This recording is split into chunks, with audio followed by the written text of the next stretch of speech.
Welcome back to my YouTube channel. दोस्तों, आज के इस वीडियो में हम बैंक में आने वाले असमानता से संबंधित प्रश्नों को देखेंगे।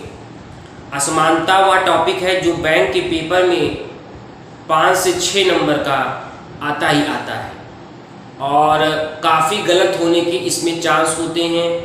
और अगर इसे हम लॉन्ग ट्रिक से करें तो काफ़ी इसमें टाइम लग जाएगा।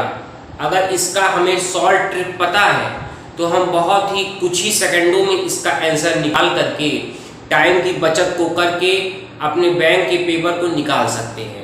तो उसी टॉपिक को आज के इस वीडियो में हम देखेंगे और काफ़ी आसानी से हम इसे आपको समझाने का प्रयास करेंगे। स्पेशल रिक्वेस्ट करना चाहते हैं, अगर दोस्तों अभी तक आपने मेरे YouTube चैनल को सब्सक्राइब नहीं किया है तो दोस्तों सब्सक्राइब कर दीजिए, बेल आइकन दबा दीजिए, क्योंकि जो भी नए वीडियो मैं इस चैनल पर लाता हूं वह आपको नोटिफिकेशन के माध्यम से प्राप्त हो जाए।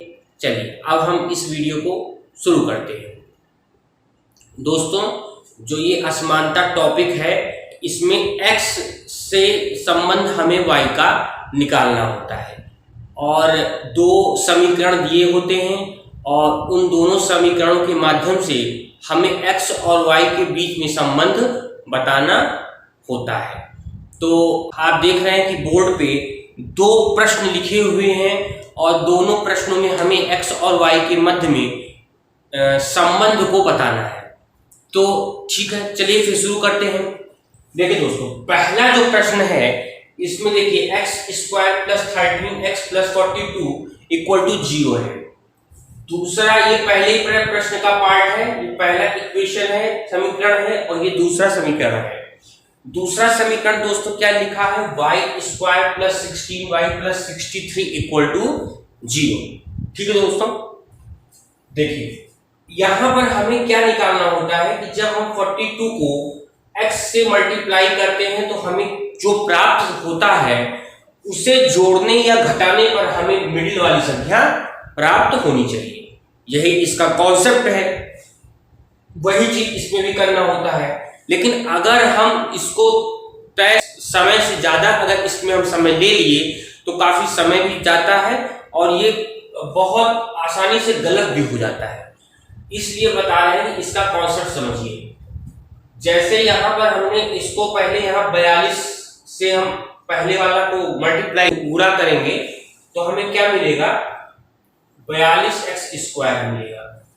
ठीक है दोस्तों, 42x² मिलेगा। तो इसका हमको दो रूट लेना है, दो मूल चाहिए जिसको जोड़ने या घटाने पर 13x प्राप्त हो। ठीक दोस्तों, तो देखिए पहला तो ये हो सकता है कि अगर 7x को हम 6x से मल्टीप्लाई करा दें, इसको मल्टीप्लाई कराएंगे तो 42x² मिलेगा और अगर जोड़ेंगे इन दोनों मूलों को तो हमें 13x मिलेगा। ठीक दोस्तों, तो ये हमारे दो मूल हो जाएंगे। अब इसको x की वैल्यू में जब हम लिखेंगे तो हमें क्या मिलेगा, -7 और -6 हमें पहले समीकरण का दो मूल प्राप्त हो गया। फिर दूसरा समीकरण देखिए, यहां पर क्या लिखा है, 63 को हमें y से मल्टीप्लाई कराना है। ठीक है दोस्तों, अब देखिए 63 जो y² है तो इसका दो फैक्टर आए तो इसका दो फैक्टर क्या हो सकता है, दो फैक्टर हो सकता है। अगर 9 को हम 7 से मल्टीप्लाई करें तो ये 63y² मिलेगा। 9y × 7y को मल्टीप्लाई करेंगे तो हमें 63y² मिलेगा और इन दोनों को अगर हम जोड़ेंगे तो भी हमें 16y प्राप्त होगा। ठीक दोस्तों, तो ये देखिए प्लस प्लस में x प्लस में आई है, वैल्यू जो आई थी प्लस में थी, तो इसका जो दो मूल जो y की वैल्यू निकल आएगी प्लस का माइनस हो जाएगा और +7 का -7 हो जाएगा। तो x और y के बीच में यहां संबंध हमें क्या प्राप्त हुआ, देखिए -7 इन दोनों में कॉमन है। ठीक, तो x y के बीच में संबंध एक जो बराबर का हो गया और एक में देखिए यहां -9 है, यानी ये क्या हो रहा है, छोटा हो रहा है।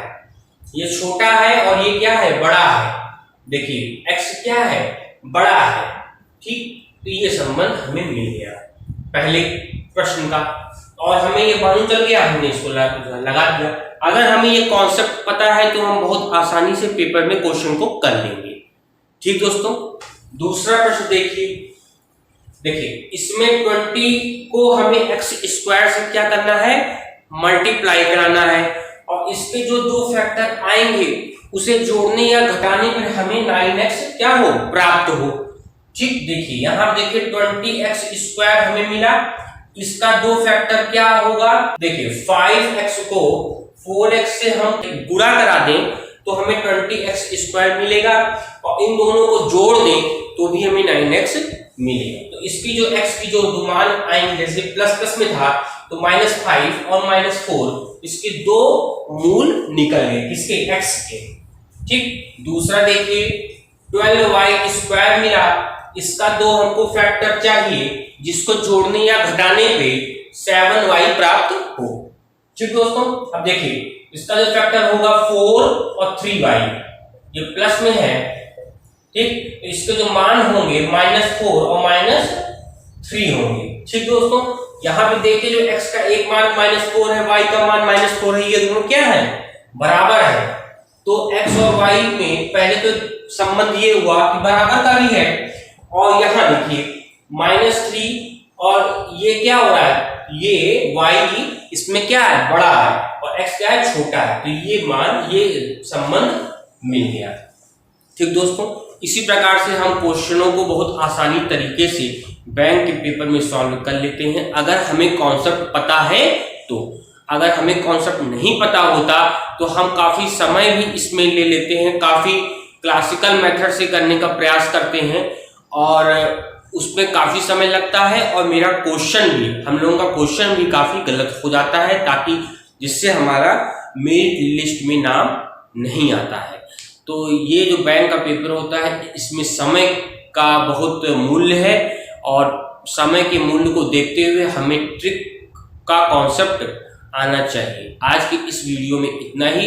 अगर आपको वीडियो पसंद आया हो तो वीडियो को लाइक, शेयर और सब्सक्राइब करना ना भूलिएगा।